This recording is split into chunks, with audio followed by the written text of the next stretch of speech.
因為啲水豬型係啲水豬，哇清喎！有咩清啫？清。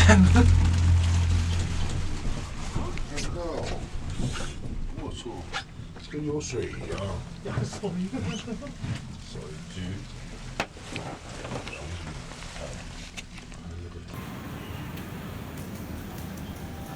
After several weeks, nearing the end of my trip to China, a disappointment began to settle in my mind. It was going to be so uninteresting to return west and be able to understand what everything means. I'd gotten used to puzzling things out from fractured details, relying on reading context, and operating in the world with a near zero ability to verbally communicate. All of the pieces of life are the same: streets lined with food, housing, transit, culture, services, but they are embodied in forms bordering on unrecognizable. I ate so much food where I couldn't identify the ingredients, spoke to so many people who only responded with puzzled looks and shrugs. I had to navigate by deciphering what different squiggles meant. It felt like I was in a story about the distant past or the far future, but I couldn't tell which.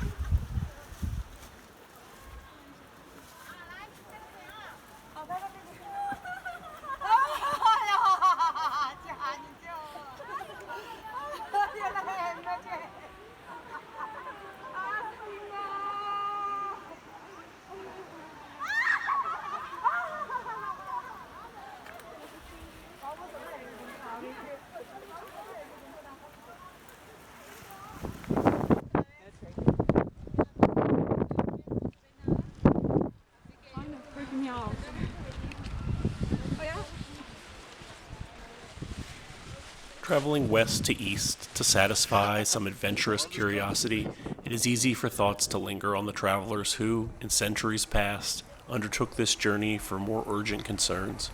The network of outposts and oases that connect cities under the misleading name of the Silk Road carried traders, scholars, soldiers, and refugees. The framework of those ancient paths remains. The geography still dictates the routes. You still need an official set of papers to convince gatekeepers at checkpoints that you are authorized for access. In each direction, you are searched for contraband. Under these constraints, you get the opportunity to join the flow of humanity that has exchanged goods, people, technology, and culture for over a millennia.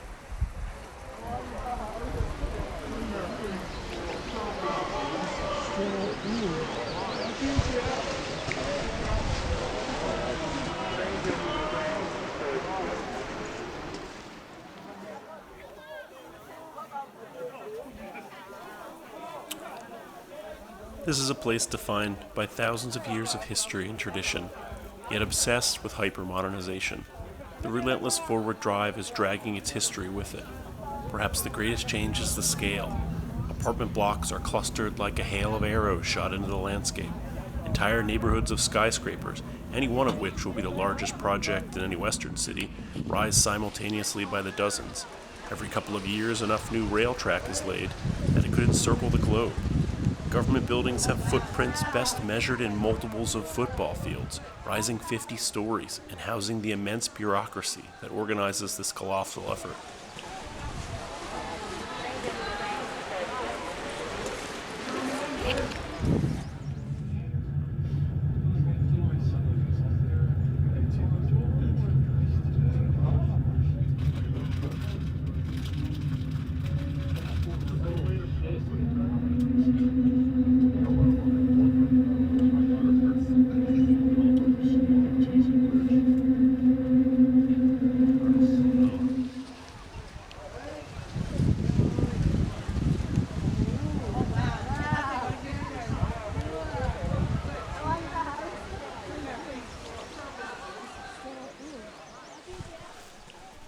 It is tempting to say that this is new, but that would not be true.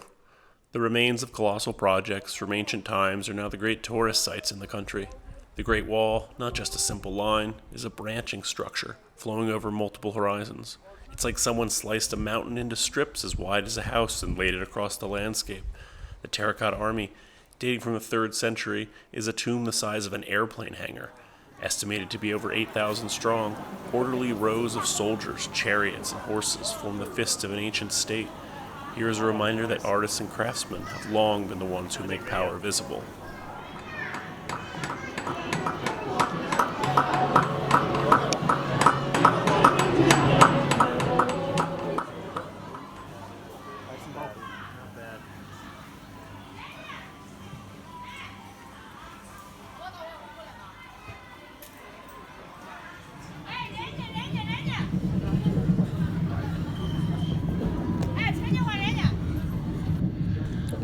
Intertwined with all the steel and glass modernity are the marketplaces, teeming, bustling, throbbing with self-organized chaos.